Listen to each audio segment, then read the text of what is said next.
আসসালামু আলাইকুম, সবাই কেমন আছেন? আলহামদুলিল্লাহ, আপনাদের দোয়ায় আমরা সবাই অনেক ভালো আছি। তো নিয়ে আসলাম আমার নতুন আরেকটি ব্লগ। তো এটা হচ্ছে আপনার দুপুরবেলার ঋতু বাজার। তো আজকে কোনো মাছের বাজার হয়নি, আজকে হচ্ছে টুকিটাকি আনাজ তরকারির বাজার বলতে। আর এই যে দেখেন, এখানে হচ্ছে 20 টাকার ধনিয়া পাতা। বাজারে ধনিয়া পাতার মধ্যে আগুন লাগছে, আগুন। তো এই দেখেন, একটা নানা আছে, তো তার থেকে এই 20 টাকার ধনিয়া পাতা আনলে মানে প্রচুর পরিমাণে দেয়, সেজন্য আপনাদের দেখাইতেছিলাম। তো টুকিটাকি অনেক কিছু আনাইছে। তো আমি হচ্ছে এই পাশে আপনার পটল কেটে নিতেছি, পটল মাছ দিয়ে রান্না করব, আর হচ্ছে একটা পাতুরি করব। তো সেই পাতুরিটাই আজকে আপনাদের সাথে আমি শেয়ার করব। তো এটা হচ্ছে কাঁঠাল বিচির পাতুরি। তো আমি এখন এই পটলটা ছিলে নেব। তো আর বলতেছি যে বাজার থেকে কি কি আনা হয়েছে, আর বাজারে এত প্রচুর পরিমাণে মানে আদা রসুনের পেঁয়াজের দাম বাড়তেছে দিন দিন, মনে হইতেছে যে আর এগুলো খাওয়া যাবে না। আদা হচ্ছে আপনার 300 টাকা কেজি, রসুন হচ্ছে 280 টাকা কেজি, পেঁয়াজ হইতেছে 80 টাকা কেজি। এটা কি পরিমাণে যে বাড়তেছে! আলু ছিল যে 20-30 টাকা, আর এখন হইতেছে 60 টাকা কেজি আলু। এটা কি ভাবা যায় বলেন? গরিব মানুষরা কিভাবে খেয়ে বাঁচবে আর কী করবে? তো আমাদের ঘরে আদা ফুরিয়ে গেছিলো, সেজন্য ননদ আদা বাটতেছে, আইন নেই বাইসা কুইসা বাটাবাটি চলতেছে। আর এতে ওই পাশে আমার শাশুড়ি মা করলা ভাজির জন্য করলা কাটতেছে। তিনজনে একদম কাটাকুটি রান্না প্রসেসিংয়ে আমরা কাজ করতেছি, আর ওই দুইজন বাস ওদের মতন ওরা খেলতেছে। তাই এটা হচ্ছে আমি এখন পাতুরির জন্য পটলটা কেটে নেব। আর পাতুরির জন্য আমি পটলটা কিন্তু একদম চিকন চিকন করে কেটে নেব, এটা মোটা দেওয়া যাবে না। পাতুরি আপনার আলু, তারপরে পটল, বা এটা হচ্ছে মেনু হচ্ছে আপনার ডাটা দিয়ে। তো আমাদের বাসা তো যেহেতু ডাটা নেই, তো সেজন্য আজকে পটল দিয়ে রান্না করবো। এর আগে পটল দিয়ে রান্না করছে আম্মা, ভাল লাগছে।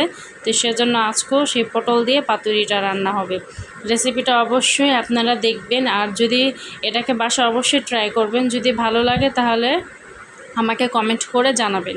তো এই তো এ পর্যায়ে আমি সব কিছু কাটাকুটি নিতেছি, আর আমার ননদ আজকে রান্না করতেছে। কি সৌভাগ্য আজকে আমার, বলেন কি জানো, আমার ননদকে বলে পাঠানো যায় না রান্নাঘরে, আজকে সে উক্ত করে গেছে রান্না করতে। তো যাই হোক, সে তার খুশি ইচ্ছে মতন গেছে। তো যে যা ওর যতটুকু করো সে করে চলে আসবে, তারপর আমি রান্না করবো। আর এই পাশে দেখেন আমার শাশুড়ি মা কাঁঠাল বিচিটা বাঁচতেছে। এই বিচিটা আমরা কিনে আনছি। এটা ভাবা যায় বলেন? 50-60 টাকা একটা কাঁঠাল পাওয়া যায়, আর বিচি হচ্ছে 100 টাকা কেজি। কি বলবো বলেন? আর সেই বিচিটাই আজকে বাজার থেকে এটা কিনে আনা হয়েছে। আর এখানে হচ্ছে পটল ভাজাভাজি চলতেছে মাছের জন্য। আমার ননদ চলে গেছে, তাই এটা এখন আমি ভেজে নেব। সে এতক্ষণ এগুলো রান্না বান্না করছে, মাছ ভাজছে। তো এগুলো ভাজা বসাইছে, কাঁঠাল বিচি আমার আম্মা কাইটে কুইটে দিছে, ও ভাপে বসাই দিছে। তো এই পর্যায়ে আমার এই ভাজা হয়ে গেলে আমি এখন ভাজি বসাই দেবো। এটা হচ্ছে করলা ভাজি। সব কিছু ধুয়ে দিয়ে দিতেছে। 3জন মানুষ, এক একজন এক একটা কাজ করে তাড়াতাড়ি রান্নাবান্নাও হয়ে যায়, তা না হলে অনেকটা পিছিয়ে যায়। যেহেতু আমাদের 2টা বাচ্চা আছে, তাদেরও সামলাইতে হয়, আবার সংসারও সামলাইতে হয়। বাজার করে আস্তে আস্তে আপনার 1টা বেজে গেছে। তো ভাবেন আমরা মানে কতটা চালু চালু আর এইভাবে করতেছি। তো রান্নাবান্না শেষ করতে মানে এমনি 3টা 3:30 বেজে যায়। গোসল করে ভাতটা খাবার খাইতে মানে গোছায় গেছে একদম 5টা, মানে প্রতিদিনই এই টাইমে হয়ে যায়। 5টাও আমাদের বাইরেই যায়। মানে কোনো সকাল দিকে যদি রান্নাবান্না হয় তাহলে দেখা গেছে 2টার মধ্যে রান্না করে ভাতটা খাওয়া যায়, কিন্তু তা না হলে 5টা ছাড়া মানে আমাদের হয়ই না। এই হচ্ছে ব্যাপার আমাদের। তো যাই হোক, দেখতে দেখতে আমি ভাজি বসাই দিয়েছি। এটা হচ্ছে তরকারির জন্য মশলা কষাইতেছি। তো পুরোটা শেয়ার করবো না, এটা তো নর্মালি যেভাবে রান্না করে, তো আমি এভাবেই রান্না করতেছি। পেস্ট একটু আনে, আদা রসুন পেস্ট দিয়ে, আজকে হচ্ছে মানে তাজা তাজা বাটা পেস্ট, তো ওইটাই দিয়ে দিলাম। তো আর তো মশলাটা দিয়ে আমি এখন ভালোভাবে এটাকে কষাই নেব। আমি হচ্ছে ভাজি আর তরকারি রান্না করব, আর আমার শাশুড়ি মা সে তার পাতুরি রান্না করবে। আমি তা মানে উনি যে তরকারিটা খাইব ওইটা আমি বেশিরভাগ রান্না করি না, কারণ দেখা গেছে ওনার মতন হয় না হয়তো বা মনের মতন, সেজন্য আমি বেশিরভাগ রান্না করি না। ওনার তরকারি উনি রান্না করে। এটা হচ্ছে যে পাতুরি আম্মাই রান্না করবে, এর আগের বারও রান্না করছে, তো এখন ওইটাকে রান্না করবে।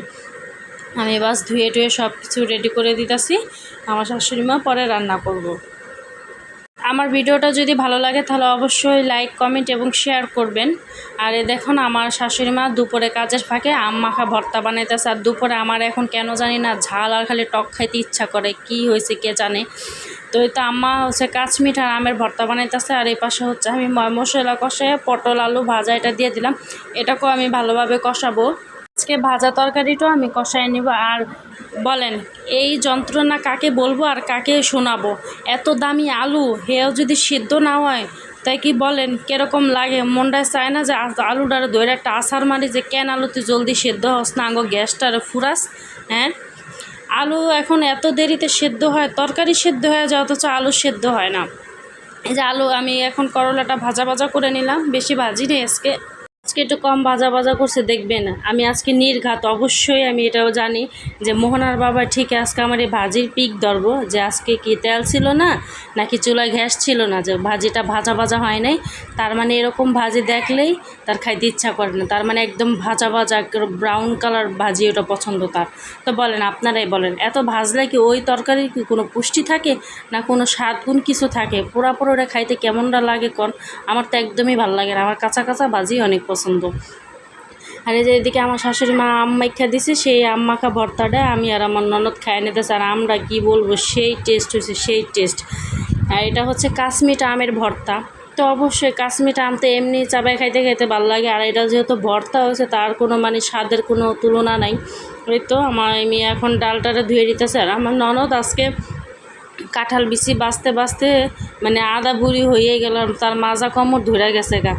মানে কাঁঠাল বিচি তো আমরা ছিকলা ফালাইনি, তো আবার যেহেতু কুচি কুচি করে কাটা হয়েছে মানে ওটা একটু অসুবিধাই হয়ে গেছে। যদি আলাম আলাম থাকতো তাহলে হয়তো বা একটু ভালো সুবিধা হইতো।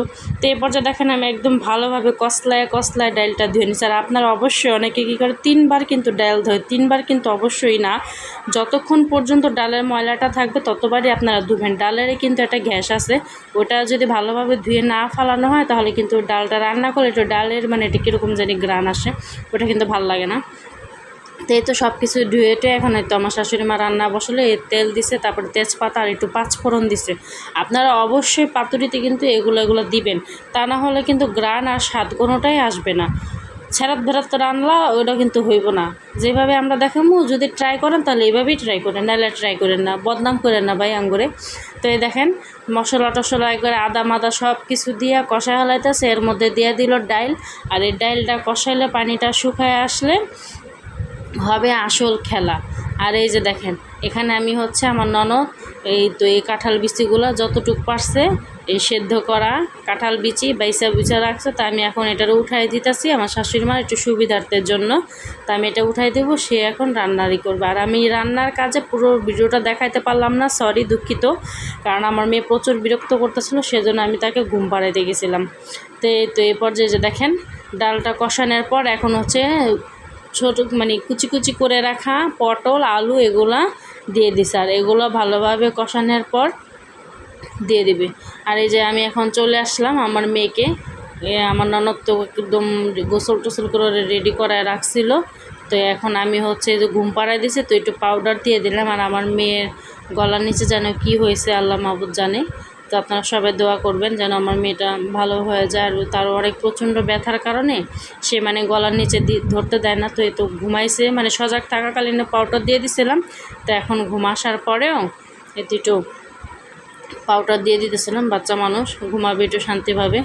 তো আমি এই তো এইটুকু সেরে এখন আবার চলে যাব সে রান্নাঘরে, যে দেখি রান্নার কি অবস্থায় যায়। সে দেখি আমার শাশুড়ি মা ভাত বাড়তাছে, এপাশে তরকারিও হয়ে গেছে, আমি তো কোনো রকম ঝোল টোল দিয়ে গেছিলাম গা।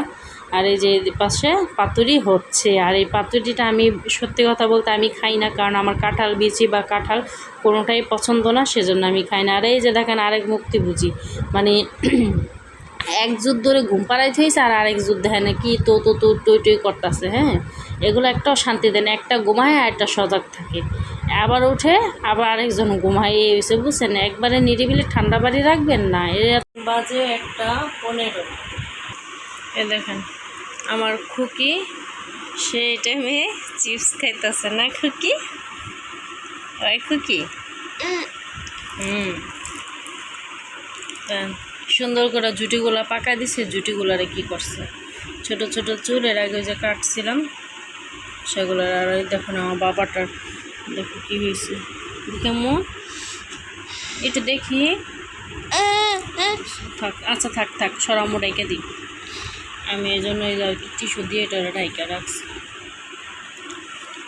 মানে এটা কীরকম জানি মানে ফোড়ার মতন হয়েছে গলার নিচে। তো ওইটা মানে কিছুদিন ধরেই ওরকম হয়েছে, তো একটু পাকা পাকার মতনই ছিল। তা আমি আর খেয়াল করি না, একটু আগে যে দেখলাম মানে এই অবস্থা, এখন একটু রক্ত বেরোতেছে, সেজন্য টিস্যু দিয়ে রাখছে যেন একটু আঠালো আঠালো ভাব না হয়।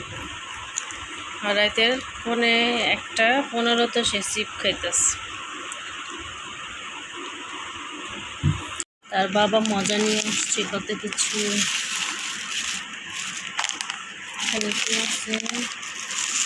সকালের নাস্তা, পাউরুটি, আর এই যে জুস, স্টারশিপ, এগুলো সে খাইতেছে চিপস।